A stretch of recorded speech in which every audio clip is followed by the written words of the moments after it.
petits survivants du chaos. Ici, Chuck Actu, le JT où la France va mal, mais où on rigole quand même, parce qu'il faut bien. Direction la Bretagne, pays des crêpes, du chouchen et visiblement, des katanas.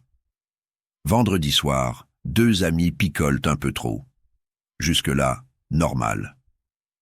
Sauf qu'à un moment, Jean-Michel Samouraï décide de régler le débat autrement.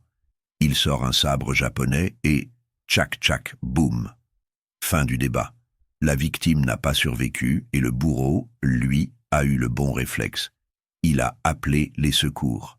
Trop tard, mais au moins il a pensé au service après-vente. Chuck, l'abus d'alcool est dangereux pour la santé. Et encore plus quand t'as une lame de 80 cm dans le salon. À Paris, rue Matisse, un jeune homme a été poignardé à mort dans le parking de son immeuble. Le suspect, un squatteur pas invité, qui n'a pas aimé qu'on lui dise « dégage ». Résultat, bagarre, couteau, drame. La police cherche encore le suspect pendant que les habitants se demandent s'ils doivent installer un digicode ou un lance-flamme. Paris, la seule ville où tu payes 2000 € de loyer pour risquer ta vie en rentrant chez toi. Vivre dans le 19e, c'est comme un escape game, mais sans la sortie.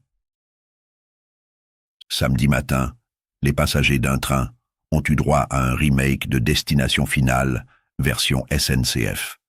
Un homme somalien se met à réciter des versets du Coran, puis annonce qu'il va tuer des chrétiens et des juifs. Ambiance détente, café croissant, panique générale. Heureusement, la police l'attendait à Rouen, où il a été interpellé. Pas de blessés, mais beaucoup de sueur froide et quelques annulations de trajets sur Trainline.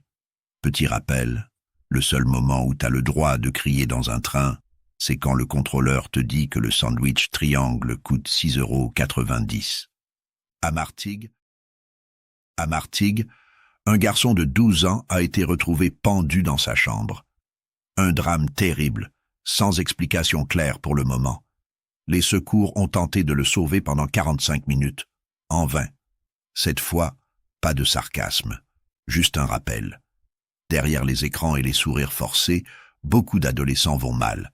Alors si vous sentez qu'un proche ne va pas bien, parlez-lui, écoutez-le, ou appelez le 3914, numéro national de prévention du suicide. Voilà. C'était Chuck Actu, le JT, où la France part en vrille, mais où on essaye de ne pas partir avec elle.